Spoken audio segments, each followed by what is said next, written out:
ng ating Panginoon. Amen. Amen. So yan, settle down na po tayo. Salamat po sa music team sa panguna sa voice sa Panginoon. Amen. So napakabuti po ng ating Panginoon, mga kapatid. Amen. Amen. So ikaw po tayo mga kapatid sa ating po napag-usapan pag-aralan last week. So nare-recall po ba natin? Hello? Yeah. So we are talking about the spiritual gifts. So I believe na yung bawat sa atin ay kung yung spiritual gifts mo ay hindi mo ba natutuklasan, ay dahil po sa itinuro ng Lord sa pamamagitan ng ating pastor ay natuklasan mo na. Okay? At unti-unti mo na ito din-develop para mas magamit pa sa ating Panginoon. And most of us mga kapatid sa atin ay meron po tayong, pwede ko pong makita yung kamay na meron pangarap sa buhay. Ayan, na lahat, meron ano? Meron gustong marating sa buhay. Di ba? At ito pa, ang bawat isa sa ating mga kapatid, ang gusto natin sa ating hinaharap ay masama. Mabuti. Di ba?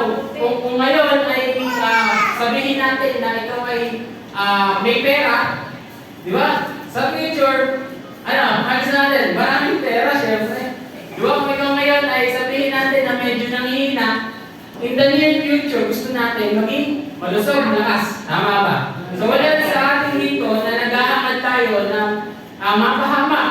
Wala naghahangad sa atin na tayo ay hindi maging maganda yung ating kinabukasan. Amen? So nagkakaisa tayo doon, ano? Gusto natin mapabuti sa ating Panginoon. So, every one of us, gusto natin ng good future. Example ko lang mga kapatid kung ano ba ngayon, ay yun yung naging bunga ng dati mo. Tama ba? Kung ikaw ay sabihin natin na masipag ka ngayon, therefore, inaanin mo ngayon, visibility medyo may nararamdaman na sa katawan. Diba? Pero hindi tayo mamamin, bunga niya ng kasipagan mo. Diba? Kung tayo man ay sabihin natin na maputi tayo dati, parang ako lang. Diba? Lagi kasi itong bilad Diba? Kaya nasobrahan sa bilad, Pero ano yung sabihin, kung ano ka ngayon, ay dahil yan sa nakaraan mo. Okay? Diba? Kung ano yung meron ka ngayon, let's say, sa mga may asawa, yung asawa mo ngayon, kung di mo man siya sabihin natin na maayos naman yung naging relasyon nyo, pero meron dito sa atin na pinaglaban mo yan. Diba? Pinaglaban nyo. Yung ayaw ng magulang sa inyo, pero at the end of the day, dahil pinaglaban mo, naging asawa mo ngayon. Okay? Napapakamot natin yung asawa, parang lahat pala, hindi ko na pinaglaban. Diba lang, gano'n lang. So, mga kapatid, napakabuti po ng Panginoon. Alam niyo kung bakit? Kasi 2 months na lang mga kapatid, ay bagong taon na ulit. Diba? Napakabilis ng panahon. October na. Diba? So, by the way mga kapatid, bakit di ako ng birthday mga pala. Sa lahat ng bumate mga kapatid, may good news ako sa inyo Ano tayo yung Lakas na no? Pakakainin ko kayo mga kapatid. Okay lang ba? Pakakainin ko kayo. Kaya pakakainin ko kayo ng salita ng Panginoon. So yan. So 2 months na lang mga kapatid. Most of us mga kapatid, meron tayong naging New Year's resolution. Pero hindi pa sa atin, nagsabi, dadahin na ako ngayon. Pero ba't dumoble? Sabi, di ba sa atin, magsisipag na ako ngayon. Di ba? Pero ano nangyari? Di ba? Pero, ang ibig ko sabihin dito mga kapatid, meron tayong pangarap, meron tayong gusto maabot sa buhay. So, ano yung ginagawa natin? So, ito. Bigyan ko ngayon ng palangisipan mga kapatid. So, what is the difference between past, present, and future? Okay? So, ito mga kapatid. Past cannot change anymore. Yung nakaraan mo, hindi mo na magbabago. Diba? Yung nagawa mo pagkakamali, yung nagawa mo na hindi maganda sa kapwa, nasabi mo sa kapwa mo, nasabi mo na hindi mo na magbabago. Pero ito, good news. Yung future na hindi pa natin nakikita, hawak mo ngayon. Hawak ang Diyos, okay? Pero binigyan nga ngayon ng pagkakataon ng Diyos para ayusin. Okay? Siguro narinig natin itong salita sa Panginoon na hayaan mo na intindihin ng bukas ang bukas. Okay? Alam niyo kung bakit? Kasi ang Diyos na pinapahalagahan niya yung ngayon. Di ba? Kung mabubuhay ka daw sa mundo na ito, gawin mo na yung pinaka-the best mo na parang ito na yung last na araw. Yun yung sinasabi din ng Panginoon. Hindi sinasabi ng Panginoon na huwag mo talagang intindihin yung bukas. Ang sinasabi ng Panginoon, mas pahalagahan mo yung ngayon kasi kung ano yung ngayon mo, magre-reflect sa bukas mo. Sa call, sa mag-aaral. Kung ikaw ay mag-aaral ngayon mga kapatid, pagka ikaw ay katamad-tamad, hindi ka nag-aaral, hindi ka nagsipag, di ba? Hindi ka naging matalino. Ang ginawa mo ay naging matalinaw. Kawawa ka. Di ba? Kawawa ka pagka ikaw ay dumating sa tayo na ikaw na lang mag-isa. Tama ba? Kung ikaw ngayon ay may asawa, may anak, kung ikaw ngayon ay hindi ka nagsusumikap, di ba? Wala kang trabaho, di ba? O wala kang pinagkakabalan, pinagkikitaan mga kapatid. So, definitely, yung future mo, ano mangyayari? Di ba? So, napakahalaga na ngayon mga kapatid. Ikaw ang may hawak na ngayon sa tulong ng Panginoon. Amen po ba? Amen. Pero ito, hindi po lahat ng nakaraan mga kapatid ay pake. Tama ba? Amen. Hindi lahat ng naging Pasko ay pake. Di ba? May mga pagkakataon na dahil sa nakaraan mo, may mas natutunan ka pa ngayon. Mas naging better person ka. Di ba? Kung ikaw ay nasaktan sa kanya noon, ngayon, iniiwasan mo na. Tama po ba? Amen. So ito mga kapatid, meron po akong ipapakilala sa inyo ng mga tao. Ayun, matulog po tayo sa kanila. Amen po ba? So ito mga kapatid, ay si Kyle Maynard. Okay? So si Kyle Maynard po mga kapatid ay isa po siyang, wala po siyang mga legs. Okay? So siya lang naman po ay umakyat ng bundok. Okay? Na 2012 mga kapatid, 19,450. Mataas yun mga kapatid, ano? So, in 2016, umakyat siya ng bundok na 22,838 feet. So, hinigitan niya pa. Kung ano siya yung naakit niya dati, hinigitan niya pa. Eh, ito pa ang nakakabilib sa kanya. He is donating his accomplishments, yung mga pera na kinikita niya sa mga injured veterans. O yung mga sundalo na nagputulan ng kamay, di ba, nanumpo. So, yun po yung kanyang ginagawa. Imagine that mga kapatid, ikaw na walang pa. Di ba? Ikaw na walang legs. Pero nagagawa mo yung bagay na yun. Amen? Amen. Pangalawa, mga kapatid, ay si Bethany Hamilton. Okay? So, siya po ay nakagat po siya ng shark. Okay? Yung kanya pong arms ay nakagat po ng shark habang siya po ay nagpa-practice ng surfing. Pero nakakabilib sa kanya mga kapatid, after 4 weeks ay bumalik na ulit siya sa dagat. At ang nakakatuwa sa kanya mga kapatid, ito, 6 times lang naman siya naging first place in surfing. Partida. Isa pa kami yan. So, parang naging mabot pa sa kanya. At siya po ay naging motivational speaker. Okay? So, last na ipapakilala ko sa inyo mga kapatid, si Mallory. Hindi ko alam kung paano basahin ang apelido niya. No? Okay na ba? Pero noong 2008 mga kapatid, siya po ay nag-undergo ng operation. But sad to say, sa pagkakaroon po niya ng operation, ang doktor po ay nagkamali na operahan sa kanya. Therefore, siya po ay nalumpo. Pero, ang nakakabilib sa kanya mga kapatid, ito. Siya lang naman ay nag-set ng world record at 2009. Ayan. Speedo, para-swim meet. So, ibig sabihin ng para-swim mga kapatid, ito yung mga Paralympico. Hindi sila nakakalakad pero nakakapag-swim.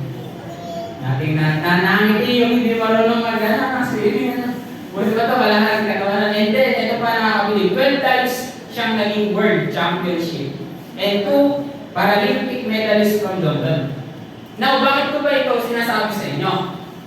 Wala lang. Kaya ko na sinasabi sa inyo mga kapatid, kasi ganito siya. Ginusto ba nila na yung pass nila ay maging pangit? Hindi. Di ba?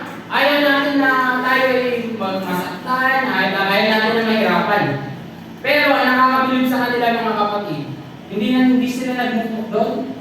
Hindi nila inayaan na mag-dwell sila sa pass. Kundi pinahalagahan nila yung ngayon, nagsumikap sila, kaya nila naabot yung meron sila ngayon. Amen? Kaya tayo mga kapatid, kung tayo ay meron mga nakaraan na tayo ay nag-pray, tayo ay nahirapan, di ba tayo nag-struggle sa buhay natin, para sa future mo. Amen? So ito, bigyan ko kayo ng quotation mga kapatid. Your past will not define your future, but your present will. So yung nakaraan mo ay hindi na maapektuhan yung future. Pero yung ngayon mo ay maapektuhan yung future mo. Di ba? Kaya pagsumikapan natin mga kapatid. At meron po tayo babasahin sa salita ng Panginoon na kung saan ay pinili niyang magstay. Okay? Sa gawain ng Panginoon. So ito, basahin natin mga kapatid sa unang Korinto, chapter 16, verse 8 to 9. So sabi po dito, samantala, mananatili ako rito sa Efeso hanggang sa araw ng Pentecostes. Nabigyan ko kayo muna ng background. Ito po si Apostol Pablo ay nagsasalita po siya sa mga taga-Korinto. Okay?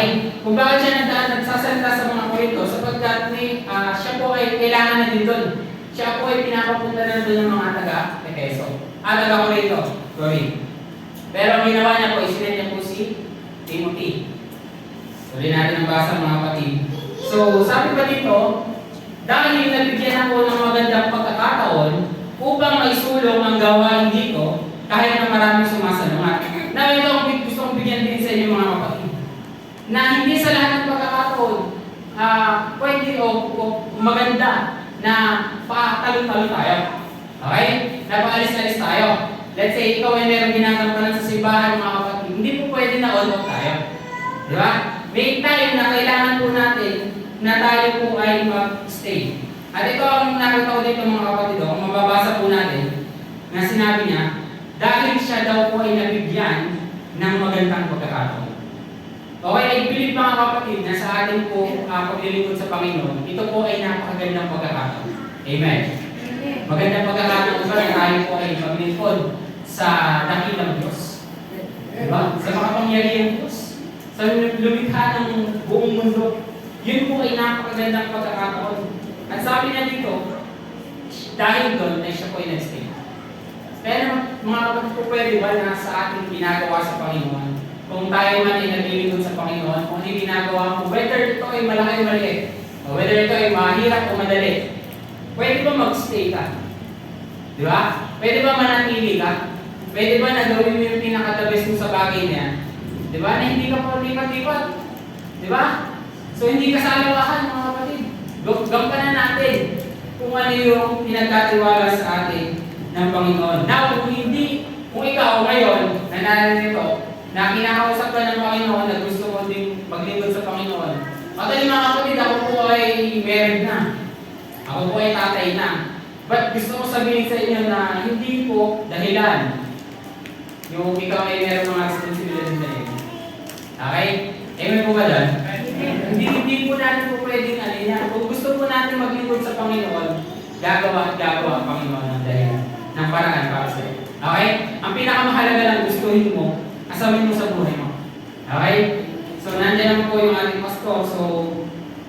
So yung mga leader natin. So, handa po yan na tayo po i-train, i-guide sa paglilingkod natin sa Panginoon.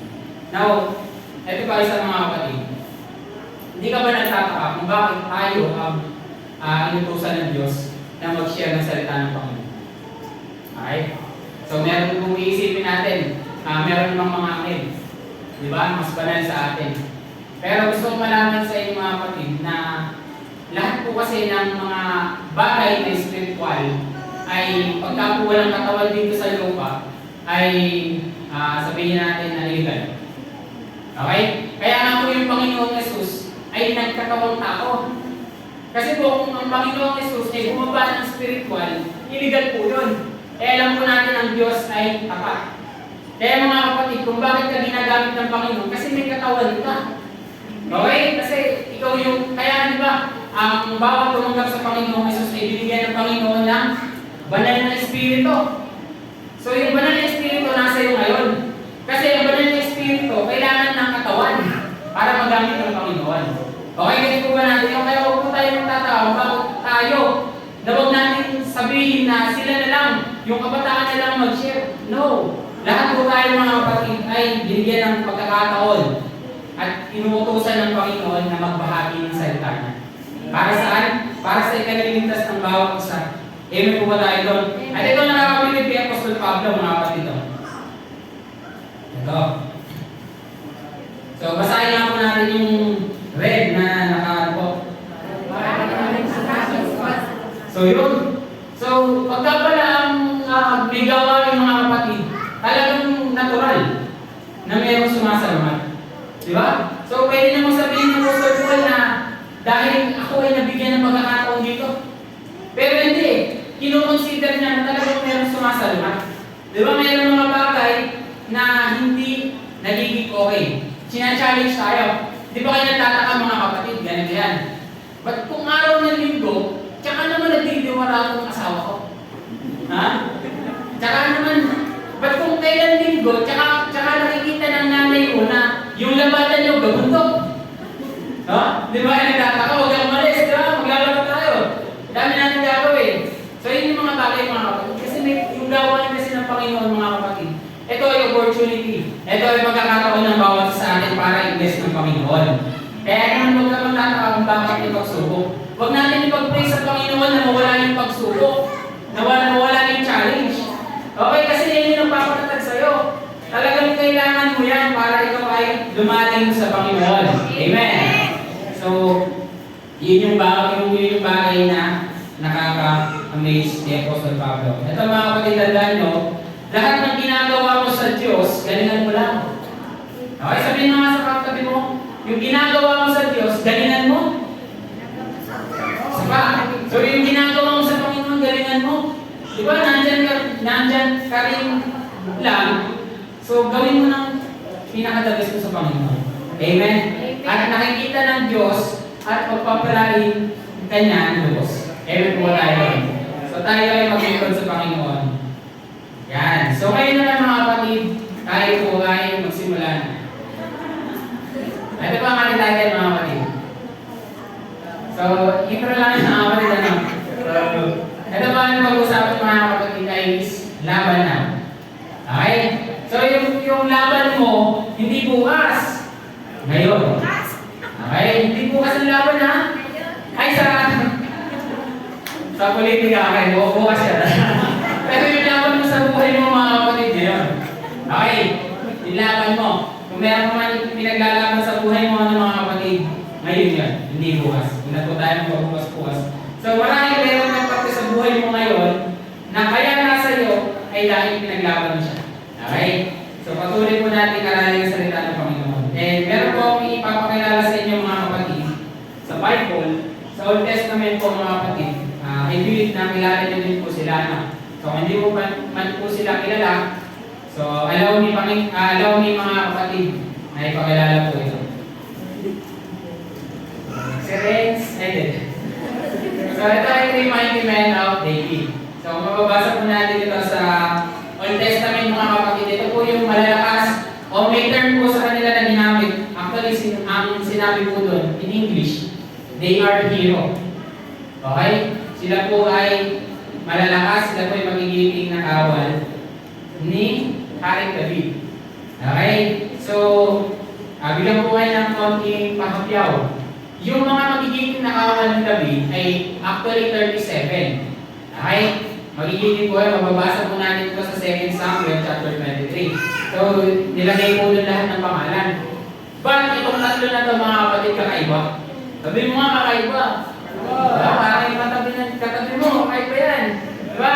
So, malalaman natin ngayon kung bakit ba sila naging kakaiba. So, bago yun, ito yung hinahanap ko sa kanila. Ito. So, sila lang naman, mga kapatid, ay nagigib. Ito si Haring David po kasi mga kapatid ay nakapahingi. Kaya lang, si Haring David po ay sinabi siya na para siya nagparinig. Na parang, ang sarap naman uminom ng tubig sa Bethlehem. Ganun yung turn niya. Pero wala siyang tinukoy na tao. Wala siyang sinabi na, tatlo, kuha niya naman ako ng tubig. Wala akong ganun. Siya po ay nagsabi lamang. Di ba parang minsan may mga ganun tayo na moment, tama ba? Ay, ang hirap naman ang buhay. Tama ba? Parang masarap yung ganun yung pagkain. Pero wala kami talaga pinagsasabihan.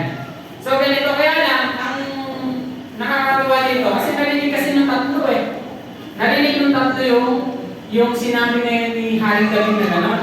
So ngayon yung tatlo na ito mga kapatid, kahit na yung Bethlehem that time may nandun yung mga Filisteo, nandun yung mga kalaban. Pero imagine that sila po ay pumunta doon, tatlo. Eh libo-libo yung mga Filisteo mga kapatid. At ang nakakabilib dito, alam niyo kung ano yung gagawin nila doon? Mag-iigib lang naman ng tubig. Kukuha lang naman ng inumin. Eh tanong ko sa inyo, wala bang inumin sa kanila? Meron. Di ba? Wala bang inumin kaya na mas safe? Di ba? Pero bakit this time, eh kahit nakabalik yung buhay nila ginawa nila? Alam niyo kung bakit? Kasi they honor the man of God. Okay? So talagang iba yung ano nila, yung pagtatakot talaga nila sa lingkod ng Diyos. Na kahit yung buhay nila, handa nilang itaya sa Haring David. Kaya nakakabilib mga kapatid. Hindi lahat kayang gawin yan. Di ba? Hindi lahat kayang isakripisyo yung kanyang buhay. Para sa leader niya, sa pastor niya, o sino man yung nangangalaga sa kanya. Amen? Amen. Pero ito po ang pag-aaralan natin mga kapatid. So basahin po natin sa 2 Samuel chapter 23 verse 8 to 12. Okay, basahin po natin. Ito ang mga pangalan ng magigiting na kawal ng David. Ang una ay si Yosef Baseret na taga-Takemon. Siya ang pinuno ng pangkat na kung tawagi. Pangkat na kung tawagi ang tatlo. Sa isang labanan, nakapatay siya ng ilan? 800 kalaban sa pamamagitan lamang ng kanyang sibat. Ang pangalawa ay si Elizar na anak ni Dodo mula sa lahi ni Ahohi. Siya ang kasama ni David sa Pas-Damim. Nang sila lusupin ng mga Filisteo, natalo ang mga Israelita at nagsiatras. Verse 10, liban kay Elazar, hinarap niyang mag-isa ang mga Filisteo hanggang sa manigas ang kanyang kamay sa paghawak sa espada. Ngunit pinagtagumpay siya ni Yahweh ng araw na iyon. So ito, pagkatapos ng labanan, saka pa lamang bumalik ang kanyang mga kawal para sabsamaan ang mga kaaway na napatay niya. Verse 11, ang pangatlo ay si Sama na anak ni Age, isang taga-aral sa Lehi ay may isang bukid na may tanim na bisantes. Dumating ang mga Filisteo at doon nagtipon, natakot ang mga taga-roon at sila'y tumakas. So last verse 12, ngunit dumating si Sama at tumayo sa gitna ng bukid upang ipagtanggol ito. Napatay niya ang mga Filisteo sa tulong ni Yahweh. Daw yun po yung kwento mga kapatid. Eh mamaya ay isa-isahin po natin yun kung ano ba talaga yung nais sabihin sa atin ng Panginoon. Now the question is mga kapatid, ito, bakit may mga pag-atake sa iyong buhay? So hindi ba kayo natataka na kung bakit laging may pagsubok? Okay? Laging merong pag-atake ng kaaway. Minsan pamilya natin ng hinalapit. Di ba yung mga malalapit sa atin? Minsan yung pinakamahal pa natin sa buhay natin hinalapit. Amen? Bakit nga ba? So, bago tayo pumunta sa tanong na bakit, so alamin muna natin kung ano ba yung mga uri ng pag-atake. Okay? Ready na po ba tayo? Yan. So alamin natin kung ano ba yung mga uri ng pag-atake ng mga kaaway. So una, papakapiwan po natin so deception o pandaraya. Ayan, deception o pandaraya. Pangalawa, discouragement or pagpapahina ng loob. Pangatlo, division o pagbabahagi, pagkakabahagi. And pangapat is distraction. So majority po yan mga kapatid, So, ang gusto kong i-emphasize sa inyo ngayon mga kapatid, itong deception. Kasi tayo mga kapatid ay naniniwala tayo na ang salita ng Diyos ay truth. Okay?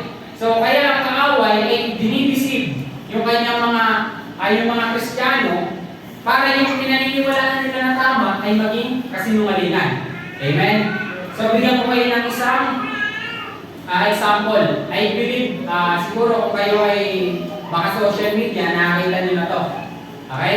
But I am not condemning this pastora. Okay? So, ito. So, yan. Kilala niya? Kilala niya? So, hindi ko na po mapangalanan. So, napanood din naman. So, I'm not condemning this pastora. So siya, para maintindihan niyo po, siya po kasi ay nagkaroon ng trending po na video.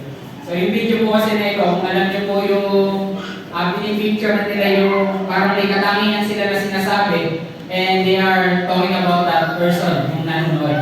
Parang sinasabi nila dito is about sa tao na lumipat ng church. Okay? So sabi nila dito, sabi niya, parang lilipatan daw siya ng church. Nakakala niyo yun? Diba? Sabi niya, magde-devotion daw siya. Diba? Sabi niya, magpe-pray daw siya. Sabi niya, magpatuloy pa rin daw naman siya sa Panginoon.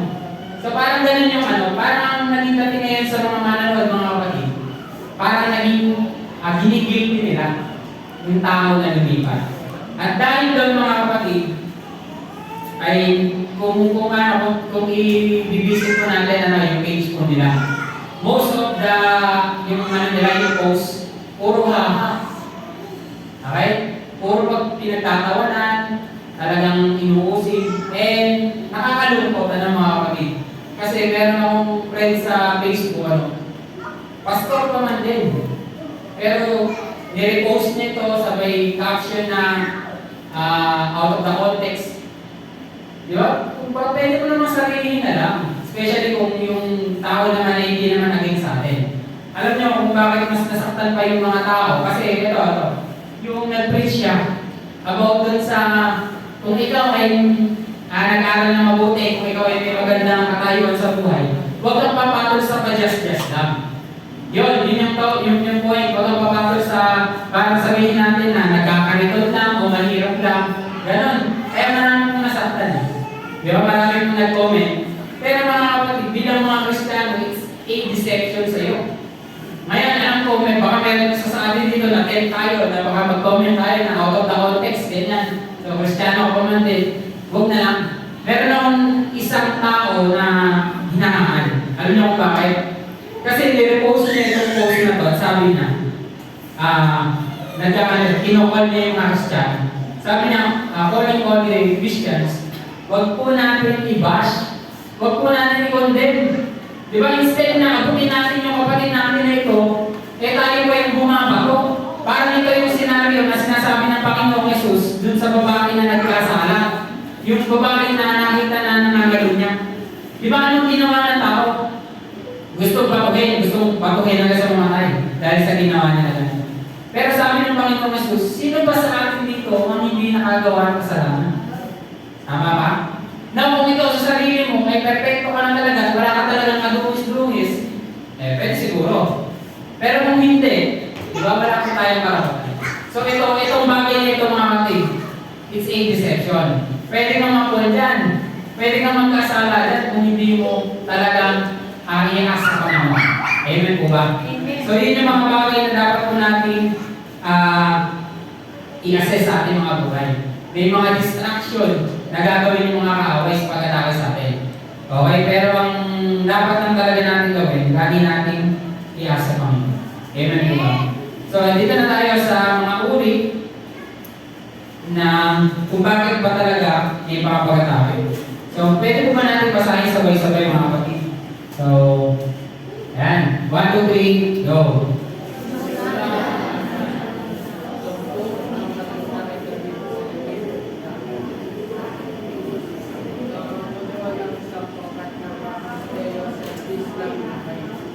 So ayan, the reason kung bakit pala may mga pagkatake mga kapatid sa ating mga buhay, ito, dahil pagsisimula ng anihan. So ang mga Pilisteo kasi mga kapatid, ganito siya. Kung kailan ang mga Israelita ay magtatanim at meron ng anihan, doon sila atake. Diba? Doon nila sisirain. Kaya di ba pansinin po natin mga kapatid, yung sa buhay natin, let's say nagkaroon tayo ng opportunity, okay, nagkaroon tayo ng business. Hindi ba iniisip na bakit gano'n? Kung kailan nagkaroon ng business tsaka naman dumami yung pagsubok, parang hindi kalooban ng Panginoon. Okay, but kung kailan nag-aaral na ako ng kolehiyo, di ba ba't ba ako nag-i-struggle ng ganito? Parang hindi yata kalooban ng Panginoon. Bali mga kapatid. Di ba? Hindi lahat ng kalooban ng Panginoon is all is well. Na okay lang, dire-diretso. Di ba? Madalas ay meron mga pagsubok. Diba? Tayo ay nagkakaproblema kapag ang Diyos ay merong ibibigay sa atin. So imagine natin na itong sinasabi ng Panginoon na ito na magsisimula na nanihan, ilagay ito sa sarili mo. Na ito ay sabihin natin na breakthrough sa iyo ng Panginoon. Ito ay blessing sa iyo ng Panginoon. Di ba kung kailan na may ibibigay sa iyo ang Panginoon, tsaka naman tumatake ng away. Okay? Ang masama ng mga kapatid ganito, magtaka ka kung di ka inatake ng away. Baka magkakampi kayo. Diba? O kaya baka walang nangyayari sa buhay. O kaya baka walang ginagawa, kaya walang pagkatake. Walang mangyayari. Amen? Pero this time, mga kapatid, kung bakit sila ay inatake ng mga kaaway, kung bakit tayo ay sabihin natin na nag-evangelize, bakit ganun yung nararamdaman natin? Bakit nandun yung panghihina? Minsan tinatamad tayo. Diba? Bakit ganun? So dahil may gagawin ng Panginoon, may gagawin ng Diyos. Amen po ba? So maraming nagbawas sa atin dito ay meron tayong kinaharap na struggle. I-share ko lang sa inyo mga kapatid, yung story ko na sinare ko ng prayer meeting. So share ko po sa inyo. No? So ito po ay tungkol sa wife ko. So yung asawa ko po kasi ay sa bahay lang po siya. No? So noong tayo na yun mga kapatid, ay meron po kasi kami kapitbahay na sabihin natin na dati po namin na ayos kami, ganyan, kaibigan talaga ng asawa ko. Kaya lang ang nangyari kasi, sinisiraan yung kami, sinisiraan kami. So ang nangyari, ginawa namin, ay wife ko pala, ang ginawa niya, medyo nag-distance. Ngayon, ilang buwan na nakalipas mga kapatid, ay nagkaroon ulit ng problema sa pamilya namin, sa pamilya niya pala, sorry. So yung kanyang magulang ay nagkaroon ng kaaway. Bukod po ito, yung nanay at yung kapatid niya. So bukod po ito. And then sa atin yung mga kapatid, habang sila nag-uusap ng magulang niya, ay sabi ng wife ko, ipabarangay mo na. Eh kaya lang itong tao na to, yung isa na may sama na loob sa amin, narinig. Ano pala tao dito? Nang mamarites. Malahi ba eh. Pero narinig na. So narinig niya yung sinabi ng wife ko na nagpabarangay daw. Tapos ngayon, ang sinabi niya ngayon, sumigaw siya. Sabi niya, sige, pabarangay mo. As nagmura-mura na siya, ganito, ganyan. Bawal dito, paglabas na namin sasabihin. So nagmura na siya, binura niya yung wife ko, ganyan.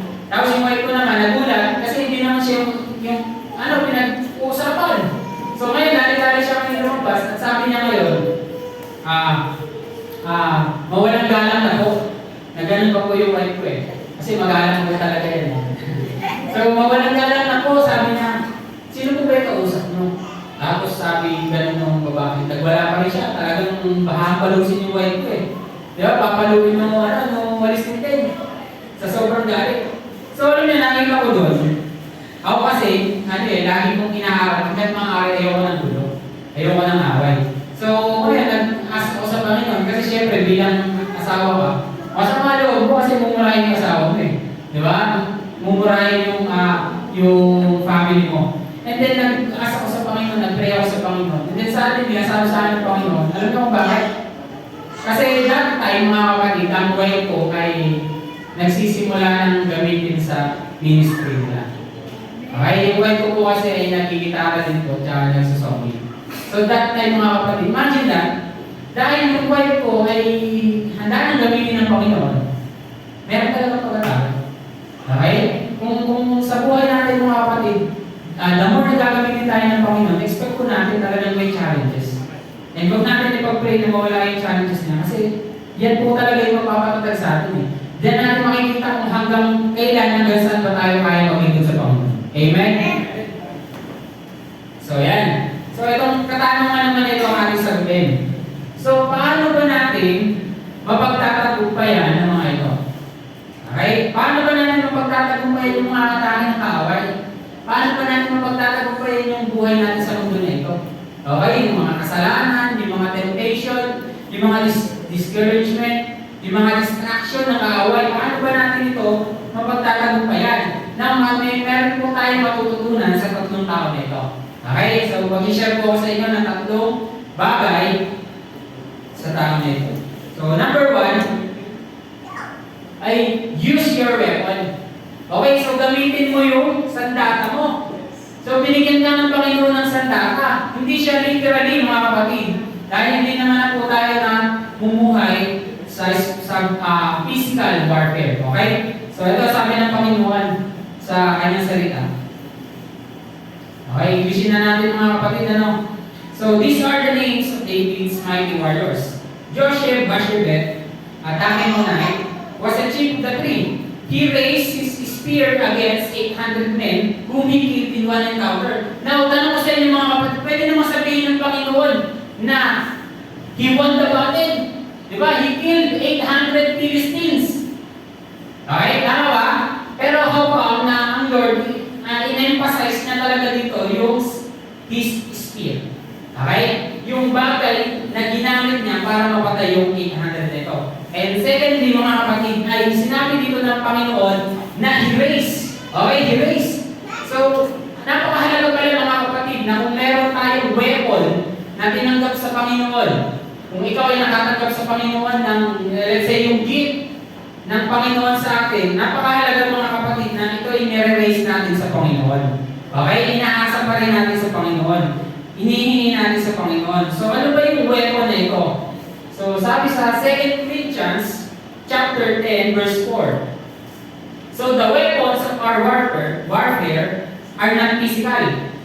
Weapons of flesh and blood, our weapons are divinely powerful for the destruction of fortresses. So, ito naman pala yun. Hindi na po siya physical. Ito ay sabi, divinely powerful. So, ano ba yung divine? So, ito po ay tumutukoy sa mga spiritual na bagay. Okay, yung salita ng Panginoon, ito ba ay sandata natin sa kaaway? Hello? Salita ng Panginoon, yung pagpe-pray ko ay sandata natin sa kaaway? Amen. Yung ating bang pananalangin sa Panginoon ay sandata natin sa kaaway? So, yun yung mga bagay na sandata natin sa kaaway na kailangan natin gamitin. Now, i-emphasize po natin ito ang Word of God. So, sabi dito sa salita ng Panginoon, si Apostol Pablo po nagsasabi dito mga kapatid, So sabi niya, hindi ko kinakahiya ang magandang balita tungkol kay Kristo dahil ito ang kapangyarihan ng Diyos sa ikaliligtas ng lahat ng sumasampalataya. Una ang mga Hudyo at kayo din ang mga hindi Hudyo. So napakahalaga mga kapatid na tayo mismo ng mga Kristiyano hindi natin kinakahiya ang mabuti balita. Okay? Kasi mga kapatid, kung ikaw na Kristiyano ay kakahiya mo ang mabuti balita, ano na kaya yung mga unbeliever? Di ba? Ano na kaya yung mga hindi nakakakilala sa Panginoon? Ikaw nga na alam mo yung salita ng Panginoon, kinakahiya mo. Ano ang hindi natin ikakahiya? Yung mga marites? Diba? Ano hindi natin ikakahiya? Yung mga bad words? Yung pagmumura? Diba? Yung mga fake news, yung mga hindi magandang bagay na sinasabi natin? Yung salita ng Panginoon ay good news. Diba? Sabi natin ni Apostol Paul, I am not ashamed of the gospel because it is the power of God. Diba? Na ikaliligtas ng tao. So tayo bilang mga Kristiyano, dapat tayo yung nangunguna na hindi kinakahiya yung salita ng Panginoon. Kung meron pagkakataon mga kapatid, na meron kang kakilala may pagkakataon na mag-share ka ng salita ng Panginoon, huwag ka nang magdalawang isip. Okay? I-share na natin yung mabuting salita ng Panginoon sa lahat ng tao na hindi mo nakakilala sa Panginoon. Sapagkat na nakakalungkot dito mga kapatid, kapag ikaw ay ikinahiya mong salita ng Panginoon, at the end of the day, pag dumating ang pag-uwo ko mga kapatid, ikakahiya ka rin ng Panginoon. Diba? Dahil ang salita ng Panginoon ay ang kapangyarihan ng Diyos na ikaliligtas ng tao. Ito pa isang verse mga kapatid. Sabi sa Isaiah chapter 54 verse 17. Sabi dito, ngunit mula ngayon, wala nang sandatang gagamitin laban sa iyo at masasagot mo ang anumang ibibitang sa iyo. Ang mga lingkod ko ay aking ipagtatanggol at sila ibibigyan ng pagkatagumpay. Ito ang sinabi ni Yahweh. So, ito yung pangako ng Panginoon mga kapatid na pwede mong makawaan. Na kung ikaw ay may weapon mga kapatid, at yung mga kalaban ay may weapon din. Okay, na ginagamit din yung kaaway eh. Pero sabi dito mga kapatid, ngunit mula ngayon, wala nang sandata gagamitin laban sa iyo na magtatagumpay at anumang ibibintang sa iyo. So wala na pong magpa-prosper. Okay? Walang weapon na makakatalo sa atin dahil sa ating Panginoong Jesus. Diba? Dahil sa dugo ng ating Panginoong Jesus, tayo ay mananagumpay. Okay? Hindi tayo makakapin ng mga kaaway na yan. Amen? Dahil meron tayong salita ng Panginoon at nasa atin ng Panginoong Jesus. So, number 2 mga kapatid, na sinasabi ng Panginoon ay never stop. Okay, huwag tayong hihinto. Okay, kung tayo ay naglilingkod sa Panginoon, tuloy-tuloy lang. Kung tayo ay umatin ng prayer meeting, umatin tayo lagi. Di ba? Kung tayo ay nag-self group, tayo nag-worship sa Panginoon, huwag lang sana natin gawin ito pag-araw na linggo. Okay? Yung ginagawa natin sa Panginoon, napakahalaga na yung ginagawa natin ay ginagawa natin araw-araw. Huwag natin nahayaan na tayo ay mawala ng pag-asa. Okay? Tuloy-tuloy tayo sa paglaban sa ating buhay. So, ito, babasahin mo natin sa 2 Samuel chapter 2 verse 23 to 10. So, sabi dito mga kapatid, Eleazar stood up and struck down the Philistines until his hand was weary and clung to the sword. The Lord brought about a great victory that day. The people returned after him only to take the spoil of the slain. Okay, ito na po yung mga kapatid na ito din yung binasa natin kanina. So, in English na po natin na para makita po natin yung pinaka-thought ng Panginoon. So, imagine natin mga kapatid, si Eleazar ay, ito, his hand was weary and clung to the sword. So, sa Tagalog, dahil sa kanyang pakikipaglaban mga kapatid, yung kamay niya na may hawak ng espada halos mangawit na. Halos tumigas na, halos dumikit na sa espada. So, imagine that, na sa sobrang tagal ng battle, ganun yung nangyari sa kanya. Di ba? So, tayo sa ating mga kapatid sa ating ginagawa sa Panginoon, kahit tayo po ay nahihirapan, pwede bang tumuloy pa rin tayo? Di ba? Kahit tayo ay nahihirapan, minsan hindi natin, hindi tayo na-appreciate naman. Hello. Hello. So, napakahalaga mga kapatid na tayo ay tuloy-tuloy pa rin sa ating Panginoon. Kung paano siya namin magbattle mga kapatid, ay na nakakatuwa dito mga kapatid, dahil siya ay tuloy-tuloy. Di ba? Kaya siya ay mag-isa na lang eh. Tuloy-tuloy pa rin eh.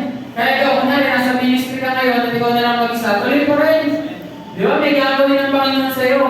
The Lord will give you a great victory dahil sa ginagawa mo sa Panginoon. Amen po ba? So, ito pa mga kapatid, salita ng Panginoon. Sa Deuteronomy chapter 5 verse 32, sabi dito, so your people must be careful to do everything the Lord commanded you. Do not stop following God. So sabi dito, do not stop following God. Alam niyo kung bakit dito sinabi ng Panginoon na huwag kayong tumigil sa pagsunod sa Panginoon? Dahil yung mga Israelita this time mga kapatid ay pinagtatagumpay ng Panginoon. Madalas kasi sa mga tao, mga Kristiyano, mga kapatid, napakadaling bumitaw sa Panginoon kapag tayo ay natatagumpay na. Tama? Kapag tayo may nakarating na sa buhay, napakadaling bumibag. Di ba? Kaysa nung time na ikaw ay nangangailangan, nung time na ikaw ay walang-wala, matindi kapit mo eh. Di ba? Parang kapit ko po eh. Pero bakit nung time na ikaw ay pinagtagumpay, napakabilis na lang, hinto.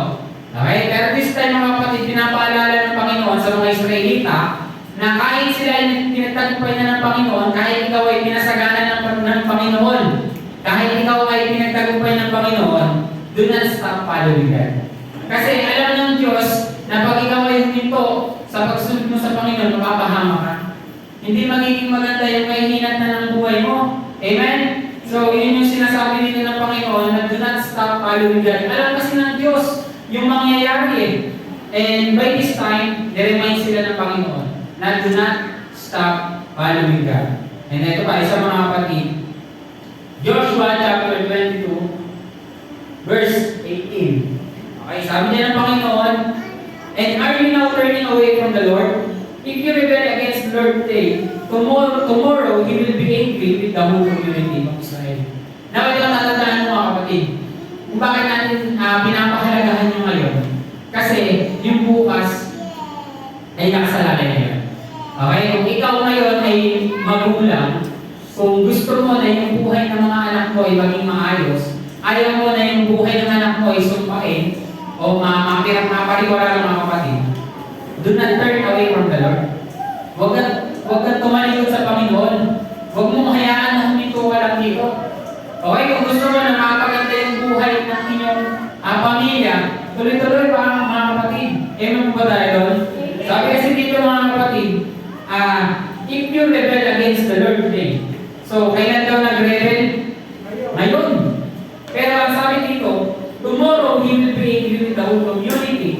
of the Israel.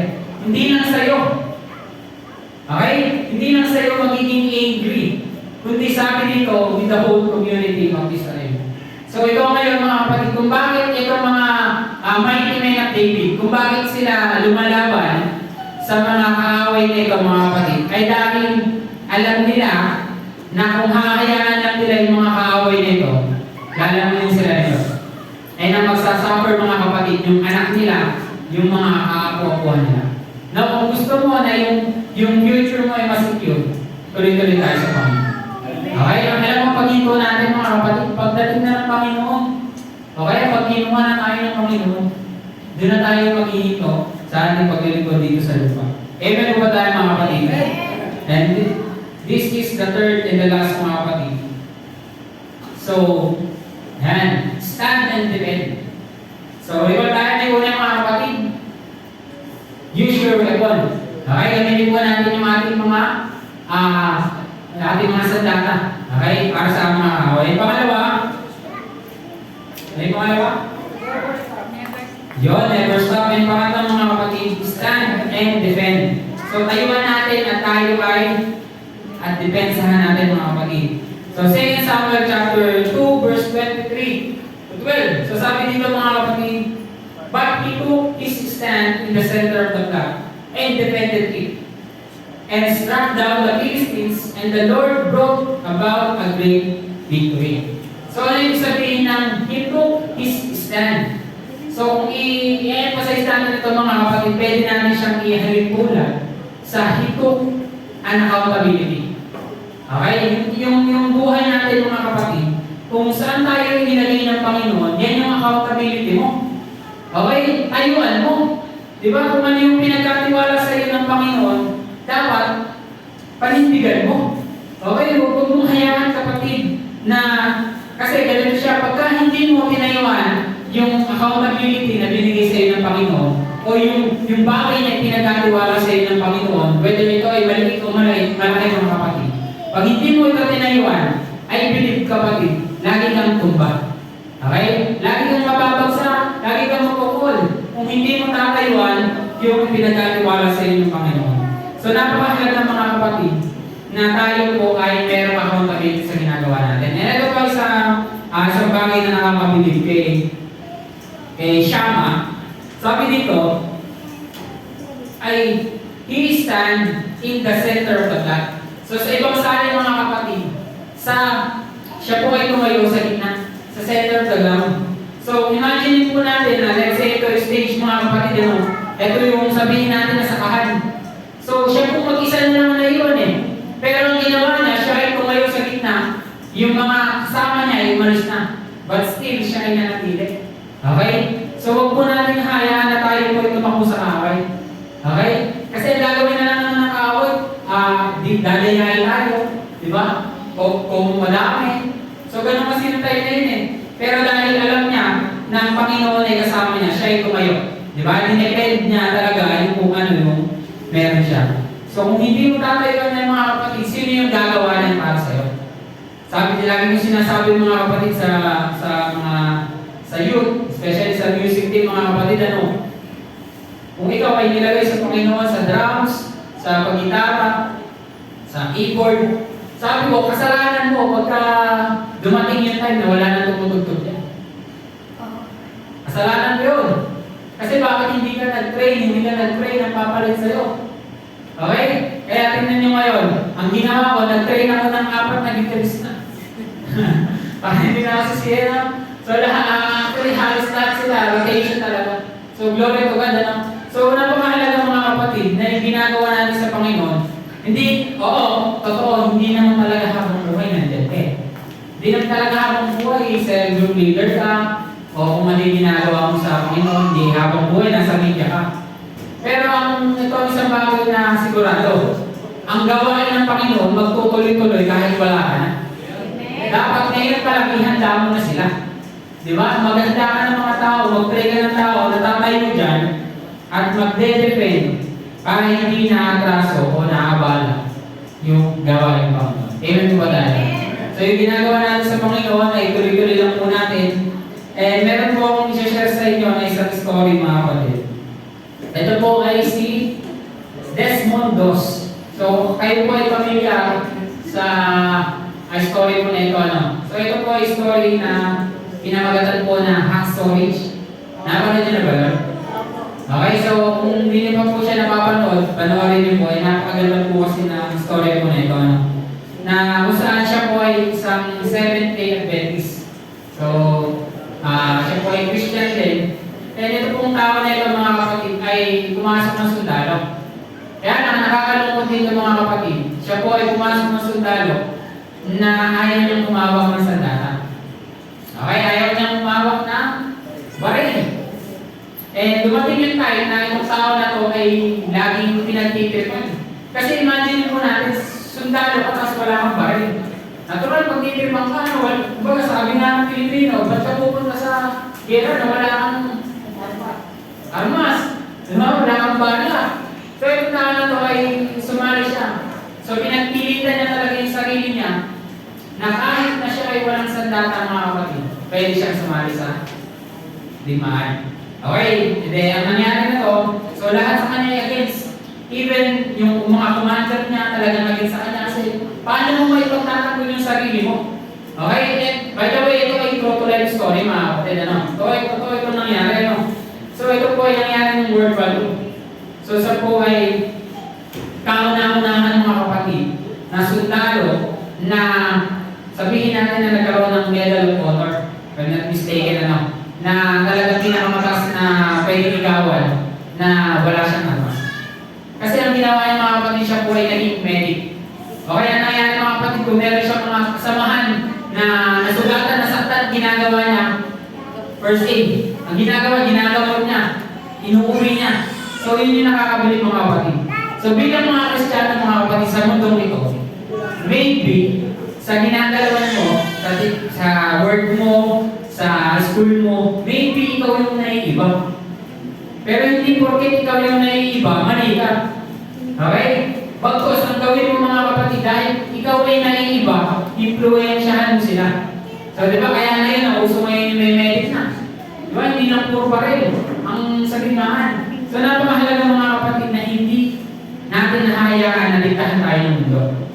Though yung mundo natin ay masama, pero I believe na yung tao na may Kristo, yung tao na nakakakilala sa Panginoon, pabuti. Okay? Pabuti ang buhay, pabago ang buhay. Di ba hindi nagiging katulad ng ibang tao? So yun yung dapat natin tandaan sa atin. And tandaan natin mga kapatid, kung gusto natin yung tagumpay sa buhay, gusto natin labanan yung mga kaaway, yung mga gawa ng kaaway, gusto natin tumatag sa ating pananampalataya sa Panginoon, napakahalaga na una gamitin mo yung sandata mo na binigay ng Panginoon. Okay, yung sandata na yun ay galing sa Panginoon. Yung sandata na yun ay lagi natin ihingi sa Panginoon at lagi natin itaas sa Kanya. Pangalawa, ay huwag po tayo may maghihinto. Huwag natin hintuan yung ating paglilingkod sa Panginoon. Kasi ano na lang yung mangyayari sa buhay natin pag tayo dito. Okay, kung tayo ay nagsisimula pa lamang dito sa ating paglilingkod sa Panginoon, nagsisimula pa lamang na nakilala mo ang Panginoon, huwag kang huminto. Diba, i-aim mo na mas makilala mo pa yung Panginoon sa buong buhay mo at maibahagi mo din ito sa mga mahal mo sa buhay. At lahat tayo ay maligtas ng grace, ng biyaya ng Panginoon, ng pagmamahal ng Panginoon. And yung pangatlo mga kapatid, ay tayuan natin. Okay? Sapagkat kung ikaw ay tatayo dyan, I believe na hindi ka laging magpo-fall, hindi ka laging magpe-fail, hindi ka laging matutumba. Dahil kasama mo yung Panginoon. And depende mga kapatid, that is your accountability. Diba? Ikaw ang merong kakayanan, ikaw ang bigyan ng Panginoon, may tiwala sa iyo ang Panginoon kung bakit siya narito. Kung ikaw ay haligi ng tahanan, so ang accountable mo ay pamilya mo. Diba? Kung ikaw ay padre ng pamilya, ikaw ay tatay, so accountable ka sa pamilya mo. So maaari ba na ilit mo sila sa daan ng Panginoon? Diba? Maaari ba na talagang ikaw mismo ang nauna sa pagbabahagi ng salita ng Panginoon, sa pag-pray, di ba? So napakahalaga ng mga kapatid na hindi lang po dito sa church yung accountability natin. We are accountable mga kapatid sa lahat ng ginagalawa natin. Kung tayo man po ay merong, let's say sabihin natin na tayo po ay merong hinahawakan ng cell group, so ikaw ay accountable. Okay? Sa mga katrabaho mo, you are accountable kung bakit ka nakakilala sa Panginoon. Kung bakit ka dinala ng Diyos dyan, hindi accidental. Okay, may plano ng Panginoon, kaya ka naririyan. And lastly, mga kapatid, na napakagandang marinig sa Panginoon. So, basahin niya po natin sabay-sabay. 1, 2, 3, go.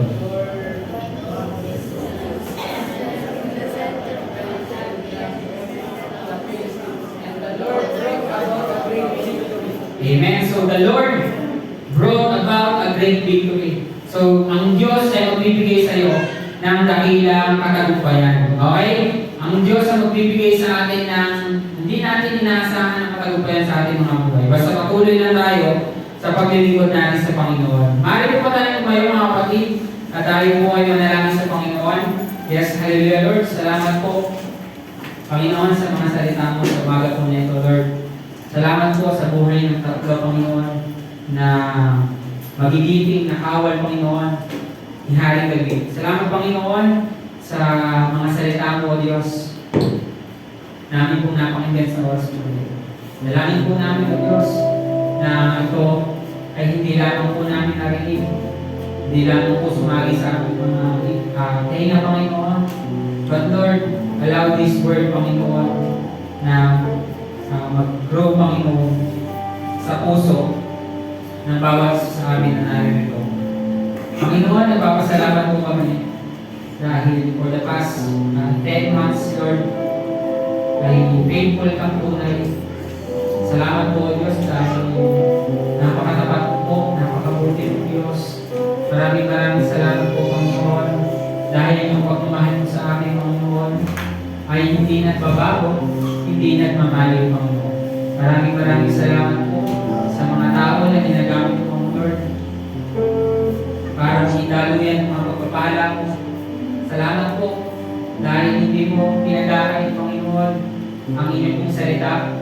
Hindi niyo pinag-aakay Panginoon ang pagkakataon ito ay aming mapapurihan. Para sa ibang bansa Panginoon ay pinagpala akong lubos. Kahit malaya kami magpuri, malaya namin i-express ang aming gratitude, ang aming pagmamahal sa inyo Panginoon. Yes, hallelujah. So, sa ito kapatid, maaari pang pumipin. Patuloy na namin natin ang presensya ng Panginoon. Huwag mong kakalimutan ang tinuro ng Panginoon sa atin para mapagtagumpayan natin yung mga pagsubok, mga hamon sa buhay niya. Para ang buhay mo maging kaiba sa mundong ito. Gamitin mo yung binigay ng Panginoon. Huwag kang hihinto, ratayuan mo yung bagay na ibinigay sa iyo ng Panginoon. Yes, hallelujah Lord.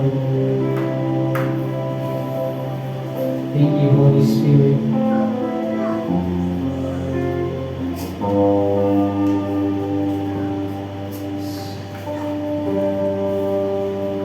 I love you, Lord, for your mercy never fails me. In all my days, I've been held in your hand from the moment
ang bawat isa sa amin dito, Panginoon, ay binigyan mo na ng katagumpayan sa aming mga buhay. Ang gagawin na lamang namin, Panginoon, ay lalakaran namin, Panginoon, ang nilakaran mo.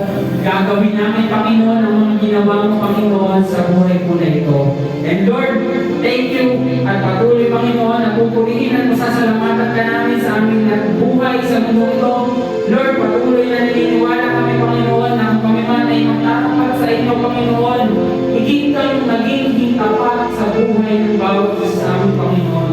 Right now, Lord, we are declaring, Panginoon, victories in our families, Panginoon, breakthrough, Panginoon, in our businesses, Panginoon, sa aming mga pagtatrabaho, Panginoon, we declare, Panginoon, your provisions, Panginoon, will overflow, Panginoon, and let the peace of you, Panginoon, maghari, Panginoon, sa buhay ng bawat isa sa amin, and protect us, Panginoon, protect us with your love, Panginoon, gaya na ginawa mo kay John the Beloved, Lord.